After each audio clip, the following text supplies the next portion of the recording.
वह खूबसूरत लड़की अपने आप को मेरे हवाले कर चुकी थी। पूरी शिद्दत के साथ उसे अपनी बाहों में लेकर मोहब्बत करने लगा।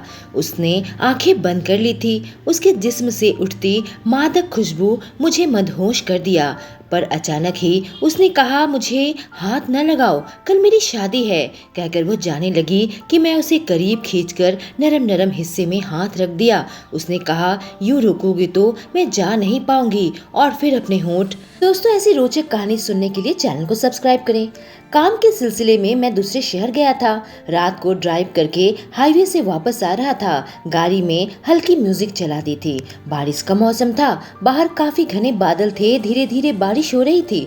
उस वक्त हाईवे में थोड़ी बहुत ही गाड़ियां थी। मुझे पहुंचने की जल्दी थी। काफी स्पीड में गाड़ी चला रहा था, पर धीरे धीरे बारिश तेज होने लगी। इस वजह से मैंने अपनी गाड़ी की स्पीड स्लो कर दी और मौसम का लुत्फ उठाने लगा था।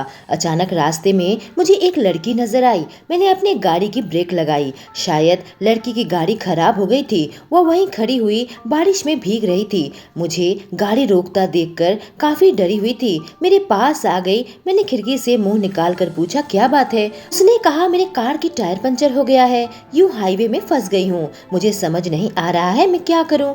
आज शहर पहुँचना जरूरी है, पर मैं इसका टायर कैसे ठीक करवाऊँ मुझे समझ में नहीं आ रहा। मैंने कहा, अपनी घड़ी देखो, रात के 12 बज चुके हैं। अभी तुम्हें कहीं से भी कोई मदद मिलने की उम्मीद नहीं है। उसका चेहरा उतर गया। मैंने उस पर नजर दौड़ाई। लड़की जवान और खूबसूरत थी। लंबी थी, काफी अच्छी फिगर थी। बारिश के कारण उसके कपड़े पूरी तरीके से गीले हो चुके थे। बदन से बिल्कुल चिपके हुए थे।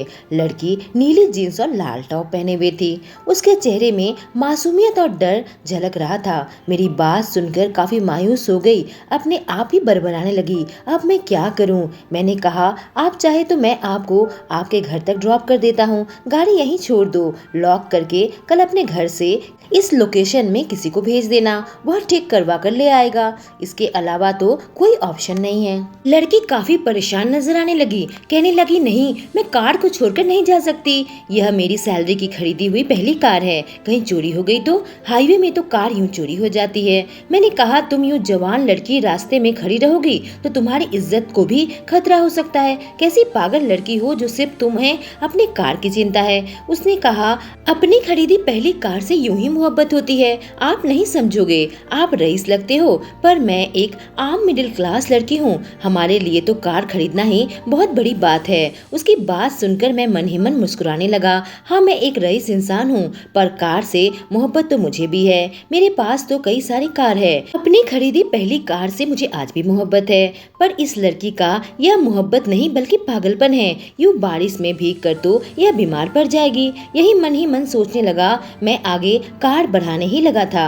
फिर सोचा, रुक जाता हूँ। अपनी बोरिंग जिंदगी से कुछ नया हटकर होने जा रहा था मेरी जिंदगी में। वरना हमेशा ही यह बिजनेस के पीछे, पैसों के पीछे दौड़ना, बड़े बड़े बिजनेस डील करना, बोरिंग पार्टी में जाना, बोरिंग लड़कियों के साथ बनावटी बातें सुनना, कहीं न कहीं मेरी जिंदगी यहीं पर आकर अटक गई है। पर यह लड़की काफी इंटरेस्टिंग है। मेरे दिल में उस लड़की के लिए कोई गलत ख्याल नहीं था। बस उसकी मासूमियत और बचपना मेरे अंदर के बच्चे को जगा रहा था। और फिर मैं भी पागलपन जैसी हरकत की। मैं भी कार से उतरकर बारिश में भीगता हुआ उसके पास आ गया। बारिश की बूंदें मुझे एहसास दिला रही थी कि जिंदगी बहुत खूबसूरत है। मैं कहने लगा, मैं भी शायद तुम्हारी जगह होता तो ऐसा ही करता। तुम मेरे बारे में गलत हो। मुझे अपनी खरीदी हुई पहली कार से आज भी उतना ही मोहब्बत है। मेरी बात सुनकर लड़की के चेहरे पर मुस्कान आ गई। उसने हल्का सा मेरा हाथ टच किया। हंसते हुए कहने लगी, देखा ना, अब तो समझ सकते हो ना मैं यहाँ क्यों खड़ी हूँ। उस लड़की का यूं टच करना मुझे बहुत अच्छा लगा। मेरी लाइफ में लड़कियों की कमी नहीं है। हमेशा मैं लड़कियों से ही घिरा रहता हूँ, पर यह लड़की कुछ खास है। मैं हंसता हुआ बोला, तब हमें यूं ही कितने घंटे तक बारिश में भीगना पड़ेगा, क्योंकि तुम तो अपनी कार से अलग नहीं होने वाली। वह लड़की भी मुस्कुराती हुई कही, आपको भीगने की जरूरत नहीं है। आप जहाँ जा रहे हैं जा सकते हैं, भीगना तो बस मेरी किस्मत में लिखा है। मैंने कहा, यहाँ खड़े रहना सही नहीं होगा और मैं तुम्हें यहाँ छोड़कर नहीं जा सकता। कुछ हो जाएगा तुम्हें तो मुझे बुरा लगेगा कि तुम्हारी मदद न कर सका। एक काम करते हैं, तुम मेरी कार में आ जाओ, हम दोनों आस पास कोई होटल देख लेते हैं, कुछ घंटे वहीं पर रेस्ट कर लेंगे। तुम्हारी कार की व्हील पर मैं एक लॉक लगा देता हूँ। सुबह की पहली किरण के साथ हम निकल जाएंगे और कार को रिपेयर करवा कर तुम अपने घर चली जाना। ऐसी बारिश में भीगते रहे तो हम बीमार पड़ जाएंगे। वो मेरी तरफ देखने लगी, शायद सोचने लगी मुझ पर विश्वास करे या न करे। फिर कहा, काफी अच्छा प्लान है आपका। मैंने अपनी डिक्की से लॉक निकालकर उसकी कार की व्हील लॉक कर दिया। कोई महंगी कार नहीं थी उसकी, पर शायद उसके लिए इसकी कीमत काफी ज्यादा हो, जिस वजह से अपने कार के लिए इतनी परेशान हो रही है। मैंने उसे अपनी कार में बैठा लिया और पास में ही मुझे एक होटल भी मिल गया। मैंने एक कमरा ही किराए पर लिया था। वो लड़की मेरी तरफ देखने लगी, कहने लगी, बस एक ही कमरा लिया आपने? मैंने कहा, यह रोड साइड होटल है, यहाँ तुम्हारा अकेले किसी कमरे में रुकना ठीक नहीं होगा। तुम फिक्र मत करो, मेरे साथ बिल्कुल सेफ हो। मैं वहीं पर बैठ गया, अपनी कार से कुछ कपड़े लेकर आ गया था। उस लड़की के पास शायद अपने कपड़े नहीं थे। मैंने उसे अपनी एक सूट दे दी, कहा चेंज कर लो। उसने कहा, आपके पास एक्स्ट्रा कपड़े हैं? मैंने कहा, हाँ एक्स्ट्रा कपड़ा तो है, पर साफ नहीं है। मैं बिजनेस ट्रिप पर गया था, हमेशा एक्स्ट्रा कपड़ा साफ रखता हूँ, पर इसे मैं एक बार पहन चुका हूँ। घर जाकर लॉन्ड्री करवाने वाला था, पर हमारे कपड़े इस तरह से भीग चुके हैं, अभी और कोई रास्ता नहीं है, इसे ही पहनना पड़ेगा। मैं चाहता तो अलग कमरा ले सकता था, पर मैं इस लड़की के साथ वक्त गुजारना चाहता था, जो कि मुझे काफी सीधी सादी अच्छी लग रही थी। एक अजनबी लड़की के साथ अपना बचपन वापस पाना चाहता था। उसके चेहरे में जाने क्या बात थी, उसकी तरफ देखते ही मुझे एक नई उमंग मिलती। मैं गौर से उसकी ओर देख रहा था। लड़की पूरे तरीके से भीग चुकी थी और एक पल तो लग रहा था उसे अपनी बाहों में भरकर प्यार करूं, पर उसकी हिफाजत का वादा किया था।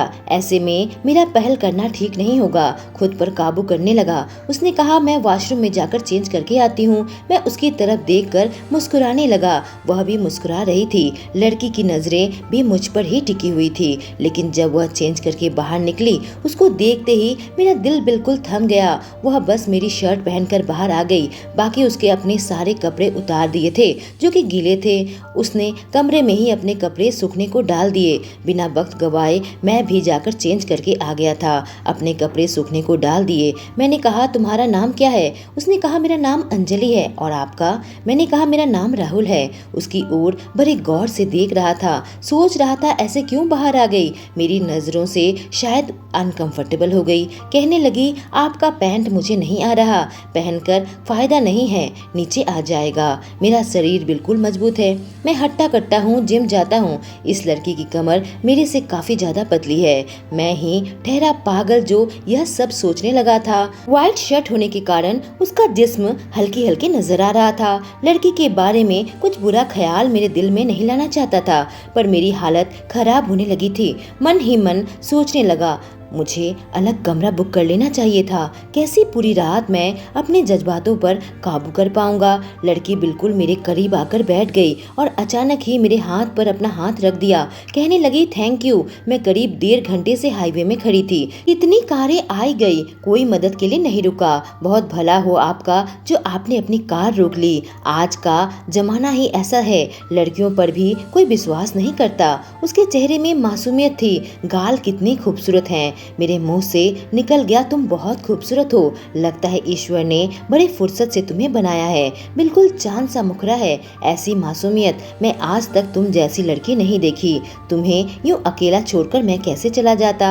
यह कहते हुए मैंने उस लड़की के बाजू को पकड़ लिया। मेरा शर्ट उसके पैर से थोड़ा नीचे तक ही आ रहा था। पैर बिल्कुल खुले थे, बस शर्ट से ही अपना जिस्म को ढका था। उसके छूते ही मेरे अंदर सनसनी पैदा होने लगी। मैंने टीवी चला ली, कहने लगा, चलो टीवी देखते हैं। सुबह की पहली किरण के साथ ही निकल कर कोई रिपेयर शॉप में चल लेंगे और वहाँ से आदमी लाकर तुम्हारे कार के टायर ठीक करवा देंगे। रात के 1 बज चुके थे। हम दोनों सोफे के पास पास बैठ गए और टीवी देखने लगे।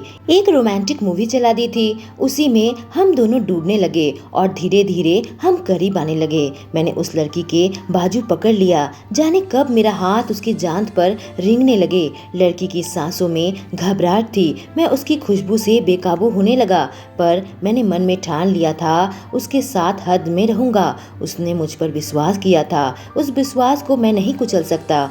पर मेरे जिस्म की अपनी ही जरूरत थी। मेरे हाथ बेकाबू हो चुके थे, उसके जिस्म में खुद ब खुद फिसलने लगे थे। अंजलि गहरी सांस लेने लगी, चेहरा शर्म से लाल हो गया था।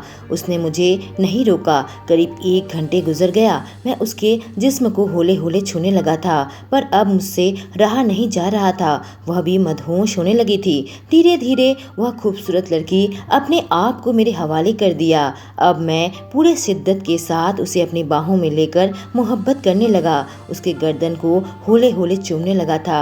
उसके बदन की खुशबू लेते लेते मुझ में मदहोशी छा गई। मेरे अंदर दीवानापन पूरी तरीके से हावी हो चुका था।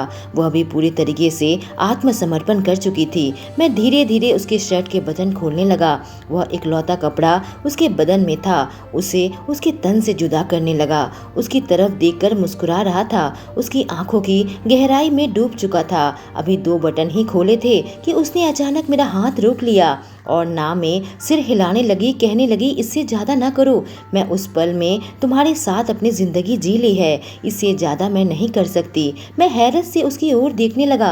जो लड़की अपने आप को मेरे हवाले कर चुकी है, वह खुद को क्यों रोकना चाहती है? मैं होले से उसके गाल को चूम लिया। कहा, क्या हो गया, क्यों रोक रही हो? मुझसे तो अब बिल्कुल नहीं रहा जाता। तुमसे इतनी मोहब्बत करूंगा कि तुम सह नहीं पाओगी। मेरी तरफ देखने लगी, कहने लगी, मुझे हाथ मत लगाओ, कल मेरी शादी है, कहकर मुझे पीछे झिड़क दिया और मुझसे दूर बेड में जाने लगी। मैंने उसका हाथ पकड़ लिया, उसके पीछे आकर पीछे से लिपट गया। पीछे से उसकी गर्दन को चूमता हुआ उसके पेट में हाथ रख दिया। उसे चूमते हुए धीरे धीरे अपने पास जैसे ही उसके नाजुक हिस्से में हाथ रखा, वह कहने लगी, ऐसे रुकोगे तो तुमसे दूर न जा पाऊंगी। मैंने उसे छोड़ दिया। मेरे दिल में आग लग चुकी थी। वह बेड में जाकर लेट गई। मैं टीवी बंद करके सोफे में बैठ गया। मेरी आंखों में आंसू आ गए थे। लड़की की शादी तय हो चुकी है, कल उसकी शादी है, तो फिर वह मेरे करीब क्यों आई? एक बूंद आंसू मेरी आंख में आ गए। उस लड़की के साथ मैं अपनी जिंदगी जीने लगा था।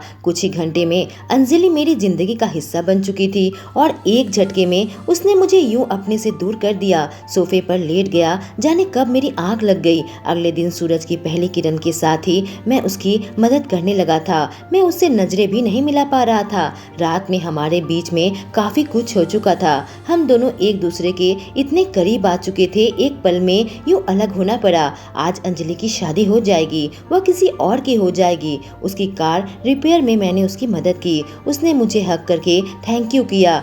उसके करीब आते ही फिर से मेरा दिल धड़कने लगा। वो अपनी कार में बैठकर अपनी मंजिल में जाने लगी थी। मैं भी काफी थक चुका था, पर ड्राइव करते हुए कितना अकेलापन महसूस करने लगा। अपने घर पहुंच गया, मेरे इस बड़े आलीशान बंगले में, जहां मेरे पास किसी भी चीज की कमी नहीं है, बस सिवाय अंजलि के। यह खालीपन मुझे छेड़ने लगा। बार बार दिमाग में यही ख्याल आ रहा था, आज उसकी शादी है, फिर मेरे करीब क्यों आई? मेरा दिल तोड़ने के लिए। दिल में दर्द होने लगा, आंखें क्यों नम होने लगी मेरी। क्या लगती है वो मेरी? प्यार करती तो छोड़कर नहीं जाती। अचानक मेरा मोबाइल बजने लगा। कोई अननोन नंबर था। मैंने सोचा उठाऊं या नहीं। मैं ज्यादातर अननोन नंबर नहीं उठा था, पर सोचा एक बार देख लेता हूँ। जब फोन रिसीव किया तो दूसरी ओर से एक मीठी आवाज मेरे कानों में आई। मैं अंजलि बोल रही हूँ। मैंने कहा, तुम्हें मेरा नंबर कहाँ से मिल गया? उसने कहा, कल आपके कार से आपकी कार्ड ले ली थी। मैंने आपकी मदद के बदले सोचा था कभी आपका शुक्रिया अदा करूंगी, लेकिन फिर रात में जो कुछ भी हुआ, मैं खुद पर काबू न कर पाई। आपको बहुत ज्यादा मिस कर रही हूँ। आज मेरी शादी है, मैं इस दिल का क्या करूँ? आप क्यों यूं मेरे करीब आए? मेरे दिल को अब दर्द हो रहा है, किसी और की होने जा रही हूँ। मैंने कहा, अंजलि, मुझे तुम बहुत पसंद हो, तुम्हारे बगैर मेरा भी वैसा ही हाल है। तुम मुझे अपना एड्रेस भेजो, फिर मैं देखता हूँ। उसने कहा, मैं ये शादी नहीं तोड़ सकती। मेरे पापा के बिजनेस में बहुत लॉस हो गया था। राजेश ने ही उस वक्त पैसों से मेरे पापा की मदद की थी। मेरे पापा उसके कर्जों तले दबे हैं। उसके बदले उसने मुझसे शादी का हाथ मांगा है। करीब 1 करोड़ का कर्जा है। मुझे यह शादी करनी ही पड़ेगी। मैंने कहा, क्या तुम राजेश से मोहब्बत करती हो? वह खामोश हो गई। खामोशी से साफ पता चल रहा था मजबूरी में यह शादी कर रही है। फिर कहा, राजेश अच्छा लड़का नहीं है, मेरी किस्मत ही खराब है। तभी शायद कल रास्ते में मेरी कार का टायर पंचर हो गया था, पर फटे हुए टायर की तरह मेरी किस्मत है। पर इसे मैंने मान लिया था। काश कल रात मेरी मुलाकात तुमसे न हुई होती। मैं फ़ोन रखती हूँ, शायद आपसे कभी मुलाकात न हो, पर कल रात के लिए बहुत बहुत शुक्रिया, कहकर वो फ़ोन रख दी। मन ही मन मुस्कुराने लगा। 1 करोड़ रुपए मेरे लिए कोई बड़ी बात नहीं है। मैं करोड़पति बिजनेसमैन हूँ। इतने पैसों के लिए कोई उस लड़की को हाथ नहीं लगा सकता जिससे मैं मोहब्बत करता हूँ। अपने असिस्टेंट को तुरंत फ़ोन किया, कहा यह नंबर अभी ट्रेस करवाओ। कुछ देर में मेरे असिस्टेंट ने फ़ोन किया और लड़की का सारा डिटेल्स निकाल कर मुझे दिया था। शाम के 5 बजे मैं वहाँ पहुँच गया। शादी की सारी तैयारी हो चुकी थी। लड़की दुल्हन बनी तैयार थी। मैं अंदर घुस गया, कहा लड़की के पापा से बात करना चाहता हूँ। वहाँ मौजूद कोई रिश्तेदार उसके पापा के पास मुझे लेकर चले गए। मैंने कहा आपकी बेटी से शादी करना चाहता हूँ, आज इसी मंडप में। बस आप अंजलि से कुछ ना कहें। उसके पापा बड़े हैरत से मुझे देखने लगे, कहने लगे मेरी बेटी की आज शादी है राजेश के साथ। मैंने कहा आपकी बेटी उसे प्यार नहीं करती, मजबूरी में शादी कर रही है। उसके पापा ने कहा राजेश का बहुत कर्जा है हमारे सर पर, मैं यह शादी नहीं तोड़ सकता। तुम हो कौन जो मेरी बेटी से शादी करना चाहते हो? मैंने कहा मैं आपकी बेटी का मोहब्बत हूँ, और सवाल पैसों का तो यह एक ब्लैंक चेक है। जितना भी कर्ज बाकी है आप राजेश को वापस कर दे। मैं शहर के सबसे बड़े एड एजेंसी का मालिक राहुल सिंघानिया हूँ और आपका होने वाला दामाद हूँ। मेरे होने वाले ससुर जी मेरी तरफ देखने लगे। चेक मेरे हाथ से ले लिया। उसके बाद उसके पापा ने मुझे कोई शक कोई सवाल कुछ नहीं किया।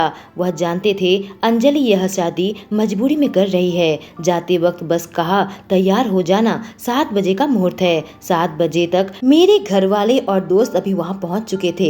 मैं भी तैयार होकर आ गया। मेरे ससुर ने शायद राजेश के पैसे वापस करके शादी तोड़ दी थी। मैंने उसके मंगेतर राजेश से डील करने के लिए अपने आदमियों को भी भेज दिया था और राजेश ने बिना चू चपड़ किए पीछे हट गया था। अंजलि काफी उदासी के साथ आई थी। उसका चेहरा बिल्कुल उतरा हुआ था। उसने मजबूरी में शायद यह शादी कर ली थी, क्योंकि मैं अपने चेहरे को सेहरे से ढका हुआ था। उसे सच्चाई पता न चला। उस रात उसे अपने घर लेकर आ गया। वह दुल्हन बने मेरे कमरे में इंतजार कर रही थी। चेहरा बिल्कुल मुरझाया हुआ था। जब मैं कमरे के अंदर आया और उसका घूंघट हटाया, वह नजरें झुकाए बैठी थी। मैंने कहा अपनी नजरें झुकाए क्यों बैठी हो अंजलि? मेरी आवाज सुनते ही वह तुरंत मेरी तरफ देखने लगी, कहने लगी राहुल तुम यहाँ क्या कर रहे हो? मेरे पति कहाँ हैं? मैंने कहा तुम्हारा पति तुम्हारे सामने बैठा है, तुम्हारी मांग में सिंदूर भरा हूँ मैं। वह मेरी तरफ देखने लगी। मैंने कहा 1 करोड़ रुपए के लिए अपने प्यार से जुदा होने को तैयार नहीं था। मेरी बात सुनकर उसकी आंखों में आंसू आ गए। मुझसे लिपट गई और रोने लगी। मैंने कहा रोने के लिए सारी जिंदगी पड़ी है। आज रात तो मुझे मोहब्बत कर लेने दो। कल तुमने रोक दिया था, पर आज मैं नहीं रुकने वाला, कहकर मैं उसे मोहब्बत करने लगा। हाईवे में मिली एक लड़की मेरे हमसफर बन गई। कैसी मोहब्बत थी जो पहली नजर में हो गई थी। उसके साथ मैं बिल्कुल बच्चा बन जाता था और अपनी जिंदगी उसके बाद से बिल्कुल खुलकर जिया। दोस्तों कहानी कैसी लगी? अगर अच्छी लगी हो तो चैनल को सब्सक्राइब करें। Thank you.